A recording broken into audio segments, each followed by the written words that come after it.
بسم اللہ الرحمن الرحیم۔ السلام علیکم ایوری ون، کیسے ہیں آپ سب لوگ؟ امید ہے آپ سب خیریت سے ہوں گے۔ آج کی ویڈیو میں بہت ہی انٹرسٹنگ ٹاپک لے کر آئی ہوں جو کہ ہے ماڈرن لٹریری تھیوری کا انگلش لٹریچر میں، اور اس ٹاپک کا نام ہے the empire writes back theory and practice in post colonial literature. اور the empire writes back theory and practice in post colonial literature لکھی تھی Bill Ashcroft Gareth Griffiths نے۔ یہ دونوں ہی پروفیسرز ہیں، اور سب سے پہلے ہم ان کا انٹروڈکشن دیکھتے ہیں۔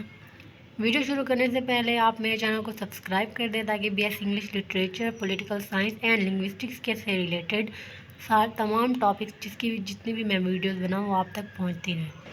تو سٹارٹ کرتے ہیں انٹروڈکشن سے۔ جو بل ایش کرافٹ ہیں وہ university of New South Wales Australia میں پروفیسر ہیں۔ گیرتھ گریفتھس جو ہیں وہ university of Albany U S A میں پروفیسر ہیں، اور جو ہیلن ٹفن ہیں یہ بھی ان کے ساتھی ہی پروفیسر تھے جو کہ یونیورسٹی آف کوئنز لینڈ میں پروفیسر تھے بلکہ ہیں۔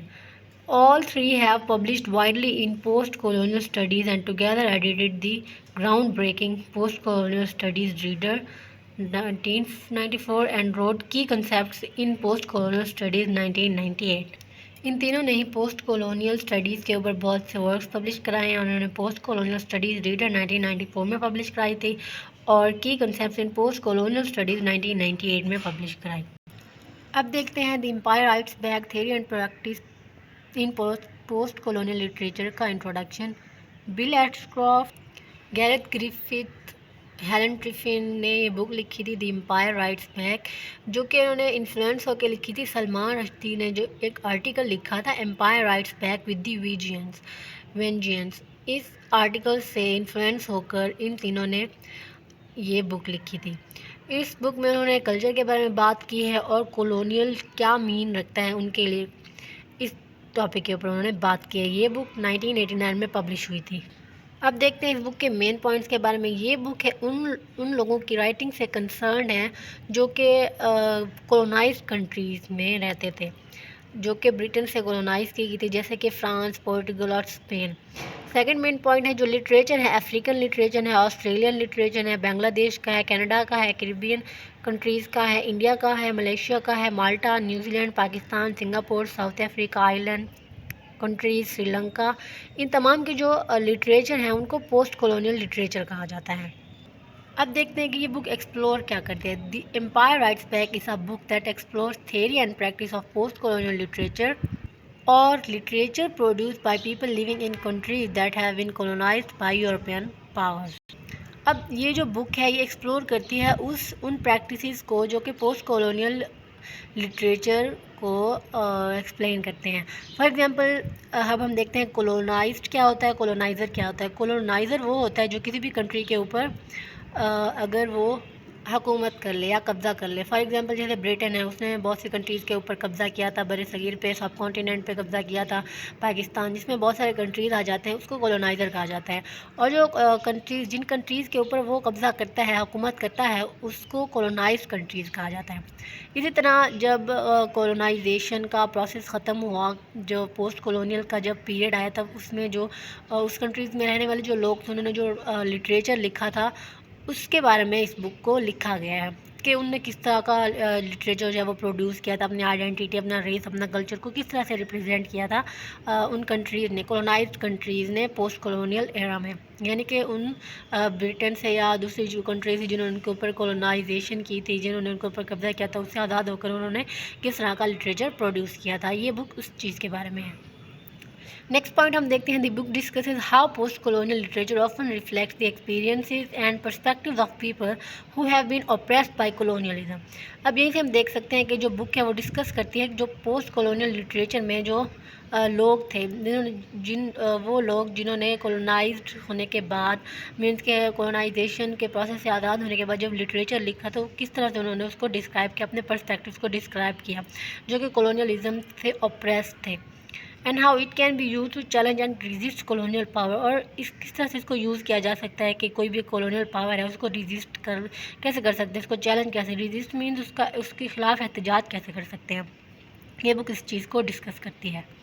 یہ بک آرگنائز کی گئی ہے ان کی تھیمز کو اور ایشوز کو ڈسکس کرنے کے لیے جو کہ پوسٹ کولونیل لٹریچر میں سینٹرل تھی. مینس کہ پوسٹ کولونیل لٹریچر یعنی کولونائزیشن کے بعد کا جب لٹریچر پروڈیوس کیا گیا کولونائز کنٹریز میں رہنے والے لوگوں کی طرف سے, تو یہ ان کی تھیمز کیا تھیں, ان کے ایشوز کیا تھے, انہوں نے کس کس چیز کو ڈسکرائب کیا تھا, ان کا امپیکٹ کولونائزیشن کا کیا امپیکٹ پڑا تھا ان کی لائفس کے اوپر, یہ اس چیز کو ڈسکس کرتی ہے. اور ان ریلیشن شپ کو بھی ڈسکرائب کرتے ہیں جو کہ لینگویج اینڈ پاور کے درمیان ہے, role of history and memory کے درمیان ہے کہ post colonial literature post colonial text میں ہسٹری اور میموری کا کیا رول ہے. The way in which post colonial literature engages with issues of identity, race and gender, اس چیز کو بھی یہ بک ڈسکس کرتی ہے. اب ہم اس بک کے مین کمپوننٹس کو دیکھیں. The concept of post colonialism. First جو کمپوننٹ ہے وہ اس کا یہ, this refer to the literary and cultural movement that emerge in countries that were formerly colonised by European powers. یہ ان لٹریری کلچرل موومنٹس کو ڈسکس کرتی ہے جو کہ ایمرج ہوئی تھیں ان کنٹریز میں جو کہ کولونائز تھیں یورپین پاور سے.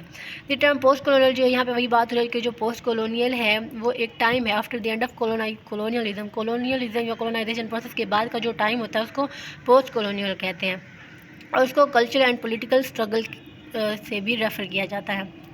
سیکنڈ جو امپورٹنٹ پوائنٹ ہے وہ ہے the role of colonialism in shaping literature, کہ جو کولونیلزم تھا اس نے لٹریچر کو کیسے شیپ کیا, کولونیلزم کا لٹریچر کے اوپر کیا ایفیکٹ پڑا, کس طرح سے لوگوں نے اس کا ایفیکٹ لیا کولونیلزم کا, اور اسی کے اکارڈنگ انہوں نے لٹریچر لکھا. تھرڈ پوائنٹ ہے the importance of cultural identity. This includes examine the ways in which post colonial literature reflects the cultural identities of the people living in these countries and the ways in which these identities have been shaped by colonialism and post colonialism. تو جب کولونائزیشن کا process ختم ہو اس کے بعد جو people تھے, جو لوگ تھے, جیسے کہ پاکستان ہو گیا, انڈیا ہو گیا, بنگلہ دیش ہو گیا, بہت سی اس طرح کی کنٹریز ہیں, انہوں نے اپنے کلچر کو ریپرزینٹ کیا اپنے لٹریچر میں. جیسے اگر ہم پاکستان کا کلچر لٹریچر دیکھتے ہیں تو اس میں ہمیں پاکستان کا کلچر ریپرزینٹ کیا ہوا نظر آتا ہے. اس طرح انڈیا کا دیکھتے ہیں تو اس میں انڈیا کا کلچر ہوتا ہے. اس طرح سے جو کولونیلزم تھا اور پوسٹ کولونیلزم میں اس کا کیا ایفیکٹ پڑا, ان کی آئیڈینٹی کے اوپر, کلچرل آئیڈینٹی کے اوپر کیا ایفیکٹ پڑا, انہوں نے کس طرح سے اپنے آپ کو ریپرزینٹ کیا, یہ چیز کو بھی ڈسکس کرتی ہے.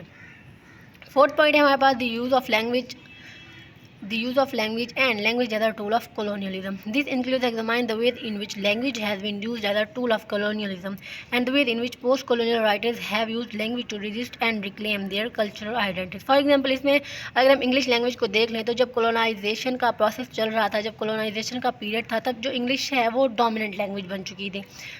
باقی جتنے بھی کنٹریز تھیں, جتنے بھی لوگ تھے وہاں پہ, ان سب کی جو اپنی مدر ٹنگس تھیں ان کی کوئی بھی ایز سچ حیثیت نہیں تھی. جو انگلش تھی اسی کو ہی as a tool of communication use کیا جا رہا تھا. اسی طرح جب کولونائزیشن کا پروسیس ختم ہوا تب انگلش کو چینج کر کے ایک اور ٹائپ کی انگلش میں چینج کر دیا گیا, کنورٹ کر دیا گیا, اور اسی کو ہی جو کولونائز کنٹریز تھیں ان کے خلاف ایسا ٹول استعمال کیا گیا. مینس کہ ظاہر سی بات ہے کہ جو کولونائز کنٹریز ہیں, یورپین کنٹریز ہیں, برٹش کنٹریز ہیں, ان کو اب ہماری لینگویج تو سمجھ نہیں آ گی نا, اسی طرح سے ہم انگلش لینگویج یوز کرتے ہیں اپنے لٹریچر کے اندر تاکہ ہم ریپرزینٹ کر سکیں اپنی ریس, اپنے کلچر, اپنے آئیڈینٹی کو, اور اس سے ہم ان کا ریفلیکٹ جو ہے اس کو شو کر سکیں. یہ بک جو ہے ریلیشن شپ کو شو کرتے ہیں لٹریچر اینڈ پولیٹکس میں, کہ کس طرح سے جو لٹریچر ہے اس کو یوز کیا گیا کمنٹ کرنے کے لیے اینڈ کریٹیسائز کرنے کے لیے جو پولیٹیکل ایشوز تھے اس ٹائم کی سوسائٹی میں. اب ہم دیکھتے ہیں کہ اس بک میں جو میجر تھیمز ہیں وہ کون کون سی ہیں. یہ ایکسپلور کرتے ہیں تھیمز کو کولونیلزم کی, پوسٹ کولونیلزم کی, power dynamics کولونائز and colonising nations کے درمیان, اور اس کی جو مین تھیمز ہیں وہ یہاں پہ دی گئی ہیں. Power dynamics between colonised and colonising nations. First ہے پاور ڈائنامکس کو ہم ڈسکس کرتے ہیں کولونائزڈ اینڈ کولونائزنگ کنٹریز کے درمیان. یہ بک ڈسکس کرتی ہے کہ کس طرح سے جو کولونائز نیشنز ہیں انہوں نے اکثر ہی سبجوگیٹ کیا اور کنٹرول کیا کولونائزنگ پاورز کو. مین کہ جو کولونائزنگ پاورز تھیں, جنہوں نے حکومت کی تھی, قبضہ کیا تھا ان کولونائزڈ کنٹریز کے اوپر, کس طرح سے انہوں نے کنٹرول کیا تھا اور کس طرح سے انہوں نے ان کے کلچر کو, لٹریری پروڈکشن کو افیکٹ کیا تھا. سیکنڈ ہے جو امپورٹنٹ تھیم ہے وہ ہے ہائیبریڈیٹی. ہائیبریڈیٹی ایک کنسیپٹ ہے جو کہ اس بک میں ڈسکس کیا گیا ہے. جو کہ ریفرز کرتا ہے mixing and blending of cultural influences in post colonial literature. جو پوسٹ کولونیل لٹریچر ہے اس میں ہم بہت ہی مکسنگ دیکھتے ہیں، بلینڈنگ دیکھتے ہیں کلچرز کی، چاہے وہ کولونائزنگ پاورز کا کلچر ہو یا پھر ان لوگوں کا لٹریچر ہو جو کہ سب کانٹیننٹ میں ان کے ساتھ رہتے تھے. یہ بھی ایک امپورٹنٹ تھیم ہے اس بک کی. تھرڈ امپورٹنٹ تھیم ہے ڈی کولونائزیشن. ڈی کولونائزیشن وہ پروسیس ہے جب کولونائزیشن کے جو اثرات تھے وہ ختم ہو رہے تھے. مین کہ آہستہ آہستہ لوگ جو تھے ان کولونیل پاور سے انڈیپینڈنس حاصل کر رہے تھے. اور یہ جو this include exploring the ways in which post colonial literature reflects and engages with the struggles of independence and the challenges face by societies in the aftermath of decolonisation. کہ کس طرح سے انہوں نے struggle کی independence حاصل کرنے کے لیے، اور انڈیپینڈنس حاصل کرنے کے بعد ان لوگوں کو کس ٹائپ کے چیلنجز جو ہیں وہ فیس کرنے پڑے ان سوسائٹی میں. تو یہ بھی ایک امپورٹنٹ تھیم ہے اس بک کی.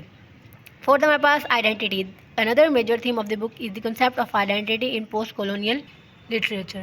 اور یہ بھی اس میں انکلوڈ ہے کہ کس طرح سے جو رائٹرس تھے انہوں نے ان ایشوز کو ایکسپلور کیا، جیسے کہ ریس، ان کی جو نسل تھی، ان کی ایتھنیسٹی تھی، ان کا جینڈر تھا، ان کی کلاس تھی، انہوں نے کس طرح سے اس کو ریپرزینٹ کیا اور کس طرح سے ان کو ایکسپلور کیا. یہ بھی ایک امپورٹنٹ تھی. لاسٹ ہے ہمارے پاس جو تھیم ہے وہ ہے گلوبلائزیشن کی. یہ بک ایگزامین کرتی ہے کہ کس طرح سے جو پوسٹ کولونیل لٹریچر ہے وہ پروسیس آف گلوبلائزیشن کے ساتھ انگیج ہوا ہے، اور کس طرح سے جو ڈفرینٹ قسم کے global and economic and political system جو تھے انہوں نے کس طرح سے پوسٹ کولونیل سوسائٹیز کے اوپر جو پوسٹ کولونیل مین کے کولونائزیشن پروسیس کے بعد جو کنٹریز بنی ان کی جو سوسائٹیز تھیں ان کے اوپر گلوبلائزیشن ہے کس طرح سے ایفیکٹ کیا. کیونکہ ظاہر سی بات ہے جو کولونائزڈ کنٹریز تھیں جو کہ جب انہوں نے انڈیپینڈنس حاصل کی تو پھر ظاہر سی بات ہے ان کے پاس اتنے وہ نہیں تھے کہ وہ اپنے آپ کو ایک ڈیولپڈ کنٹریز بنا سکتے. اس طرح سے گلوبلائزیشن اس نے آہستہ آہستہ ان کنٹریز کے اوپر ایفیکٹ کرنا اسٹارٹ کر دیا.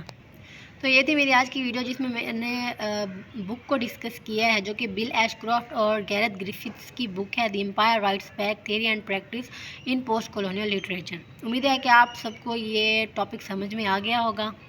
ملتے ہیں اگلی ویڈیو میں، تب تک کے لیے اپنا بہت سارا خیال رکھیے گا. اللہ حافظ.